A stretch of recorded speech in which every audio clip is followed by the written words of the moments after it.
नमस्कार, मैं सुरेंद्र प्रताप सिंह भारत मौसम विज्ञान विभाग की तरफ से आप सभी का स्वागत करता हूं हमारे दैनिक मौसम चर्चा कार्यक्रम में आज 5 मई 2023 को।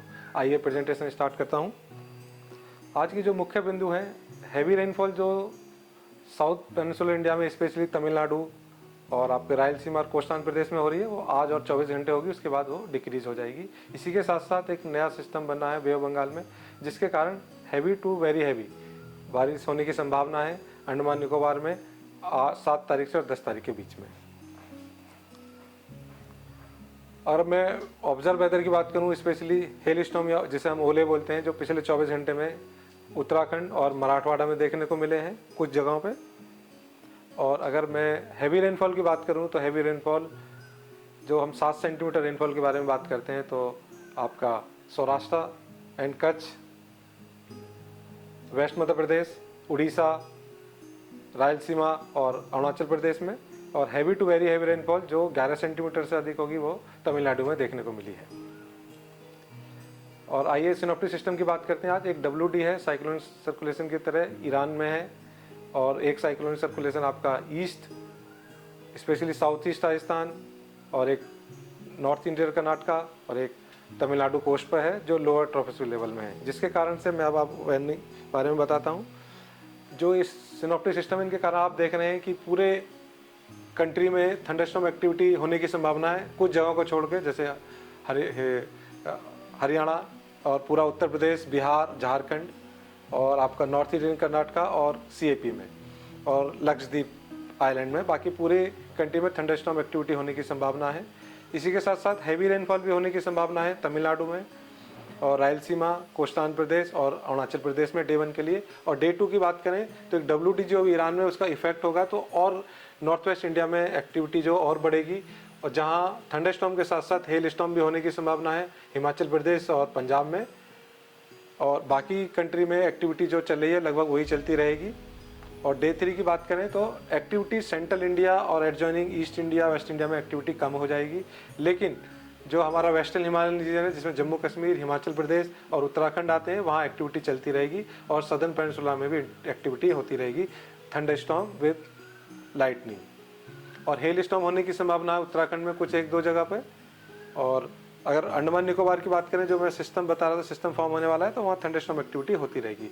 और डे 4 की बात करें यानी 8 तारीख की, तो केवल आप देखेंगे वेस्ट कोस्ट के आसपास केरला और south Indian Karnataka, coastal Karnataka और नॉर्थ इंडियन कर्नाटका, पूरे कर्नाटका में थंडरस्टॉर्म और होने की संभावना है। और हैवी रेनफॉल आपका साउथ इंडियन कर्नाटका और केरला में होने की संभावना है। इसी के साथ साथ जो फॉर्मेशन होने वाला है सिस्टम का, जो लो बनने की संभावना है, उसके कारण अंडमान निकोबार में heavy to very heavy rainfall होने की संभावना है। और स्क्वाली वेदर जो 50 से 60 kmph थंडरस्टॉर्म के साथ होने की संभावना है।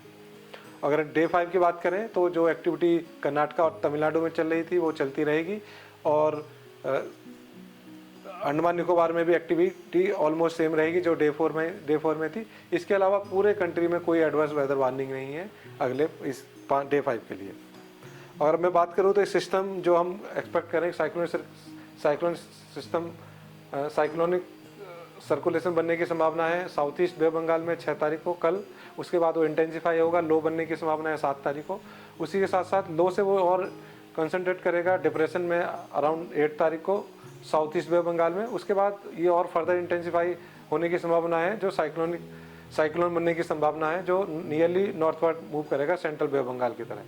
और जो इसका पाथ है और इंटेंसिफिकेशन वगैरह हम जब ये लो बन जाएगा उसके बाद हम सबको प्रोवाइड करेंगे। और कंटिन्यूसली इसको मॉनिटर किया जा रहा है NWFCH साइक्लोन वार्निंग डिवीजन के द्वारा। और अब मैं फिशरमैन वार्निंग की बात करूं तो अभी 2 दिन आप देखेंगे कि साउथ वेस्ट बे बंगाल और एडजॉइनिंग एरिया में स्क्वाली वेदर होने की संभावना है, जिसमें gusty wind 40 to 45 with gusting 60-55 होने की संभावना है। तो फिशरमैन को एडवाइस करा जाता है इस क्षेत्र में ना जाए।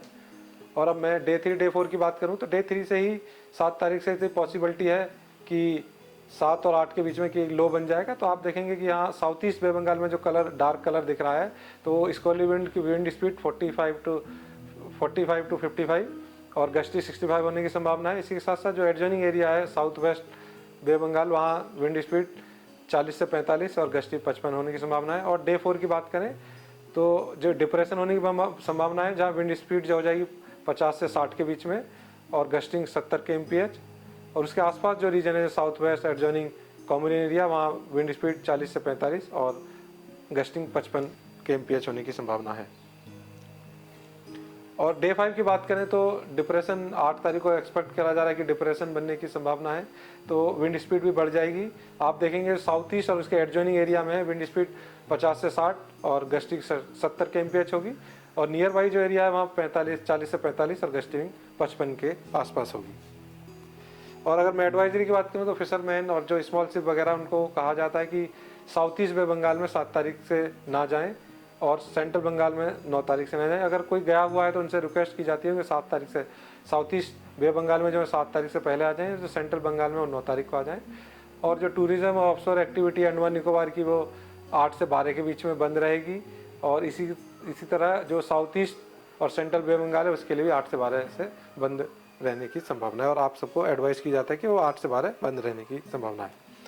और आप हमारी वेबसाइट mausam.imd.gov.in को भी फॉलो कर सकते हैं।